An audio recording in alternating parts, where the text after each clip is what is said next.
want to save lives. That's where the discussion of safe consumption sites or supervised consumption sites come into play. That's a larger discussion around harm reduction in some of those pieces.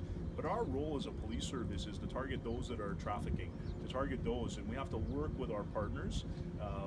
And this is a localized investigation, but again, we're exploring the tentacles outside of our region to other communities across Ontario, and we have to work collectively as a province and as a nation to target this. There's a lot of excellent work being done by public health, by social services to address addiction, etc.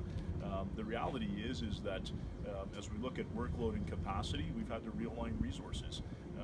It's significant. I mean, our country has a significant drug use challenge that can continue to tackle. When you look at fentanyl, and in particular carfentanil, I mean, we have to recognize these are illegal drugs.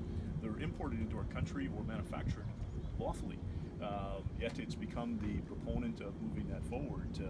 When you actually, obviously look at, a small amount of seizure of marijuana, which, will soon be legalized, etc. But there's much larger strategies that we need to continue to work on. The drug strategy in Waterloo is one of those pieces. Looking at the four-pillar approach, how do we change the way we do business, and education. And I think that that's one of our concerns as police leaders. It's great to legalize, but how do we start working on the prevention model, the upstream model?